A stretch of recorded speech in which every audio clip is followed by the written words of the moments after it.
Oh, hello, Hareth. So I see from your website you're interested in the economics of healthcare. So could you maybe expand on that for the non-expert a little bit? Yeah, I mean, it's basically what it sounds like. It's the application of economics to health issues. So I see economics as a study of decisions relating to production and consumption decisions. And I mean, one of the most interesting issues, I guess, in health economics at the moment, or certainly something that we look at a lot in the UK, is the sort of decisions made about funding or not, whether to fund or not to fund new treatments that that come up for sort of approval by the NHS. And the issue there is, do the benefits of those treatments justify how much they're going to cost? So that's one of the things that health economists investigate and develop methods to study those sort of decisions. Okay. So what are the big questions in your field at the moment? Well, I think it's quite an interesting area to study at the moment because obviously with sort of declining public spending in particular areas, there's more pressure for different public services to demonstrate value for money in different areas. So there's certainly a big role for economists in health to try and work out where health spending could be best directed to get the most value or the most benefits from healthcare services. So that's one of the big questions.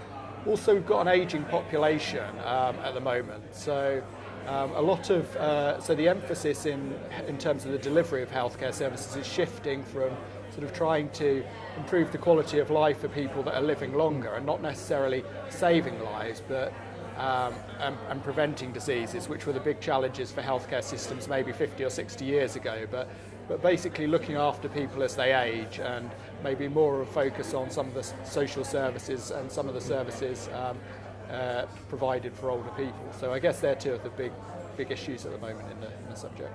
Okay. And so what are the questions in particular you want to address during your Birmingham Fellowship? So my research focuses on unpaid or family carers of people. So they're people that are providing a lot of care for someone that's elderly, sick or disabled, but in their own home. And traditionally health services have focused very much on the needs of the patient or health professionals, but obviously for a lot of people, the family and unpaid carers at home play a big role in their care and well-being. So my research is looking at how treatments and healthcare policies impact on those unpaid or family carers, developing methods to take into account those impacts on those individuals, and looking a bit more generally about what role those unpaid carers can play in a sort of health system for the future. So as austerity bites, is this something which is going to become more and more important? Well, I think so. I mean, from a sort of cynical perspective, I guess governments might be interested in shifting the emphasis in terms of patient care from hospitals, where it's obviously very expensive, to patients doing more for themselves or families doing more to look after people in their own homes. But the evidence shows that often people would prefer to be looked after in their own homes rather than in a sort of a residential care setting or a hospital setting. So I guess one of the big questions is how carers can best do that, best being able to do that, and whether they have the sort of the skills to do that in the future. And so what does the University of Birmingham help towards this research? I mean, there's a lot of work on clinical trials going on in the department I'm in the Health and Population Sciences department. So there's sort of ready access to data in terms of treatments and the impact that has on patients. And one of the things I'm hoping to do is collect extra data on the sort of knock-on impact that those treatments are having on carers, to see sort of how effective treatments are for that group. So from a sort of practical point of view in terms of getting data, it's quite a useful place to be. And there's a wide range of different disciplines that are represented in my department, from sort of economists to medics, statisticians, and the area that I'm working in is quite multidisciplinary, so drawing on expertise from people with different backgrounds is also something that I value. So I saw from after your undergraduate, you went into work into the government sector as opposed to the academic sector. Yeah. So what pulled you back into academia? I think I found that ended up being in lots of meetings and talking on issues that I didn't feel maybe I was that experienced or qualified to talk on. And actually, I realised what I really enjoyed doing was analysing issues, doing research, and spending time, I guess, on those sort of things rather than necessarily just talking about it. So it was really a bit of a leap of faith. I went to do a PhD, and I caught the research bug, and that was at Bristol University, where I started out, and been in academia ever since then. So. Excellent. But you've now been in Birmingham for 4 years, I think. Yeah, that's right. Yeah, I moved to Birmingham in 2008 for a postdoc post after my PhD, and yeah, I mean, I've sort of enjoyed being here, and I found it a good environment to carry out my research, and been fortunate enough to have some extra funding through the Birmingham Fellowship, and to carry on work in a related area. So that's great. Okay.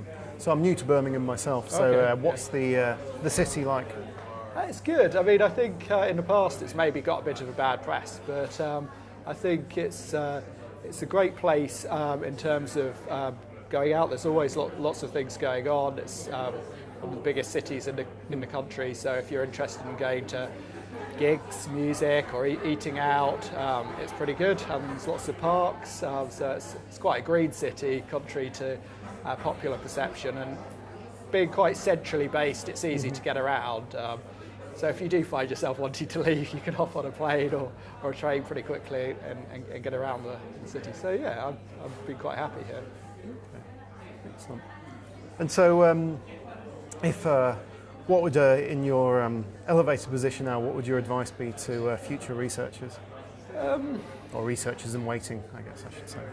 I guess one of the things I didn't realise when I came into research is that it's quite, you have to play a long game to some extent. Results aren't always immediate, and so basically knuckle down. Often things don't happen in the first 6 months or 9 months, and if you find yourself getting frustrated, then actually you often tend to see the benefits of your work further down the line. Yeah. So be glad you worked hard for those first year or two when maybe things were a bit frustrating. So yeah, be persistent, I suppose. Mm-hmm.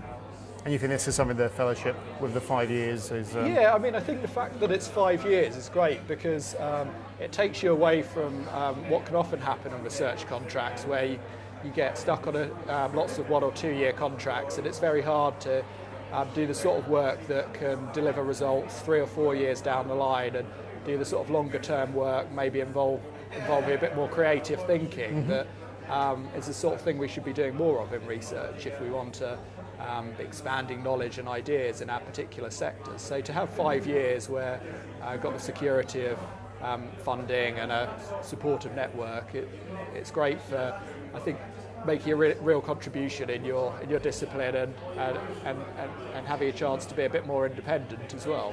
Okay. So I think my final question is, outside of academia, what's the relaxing pursuits? Well, I've got a young baby at the moment, so I really so don't... not so relaxing. Not so relaxing, but yeah, when aside of work and family, I guess the usual things, so going out and meeting friends, playing sport, watching a lot of the Olympics recently, which I found very relaxing. So yeah, no, it's good.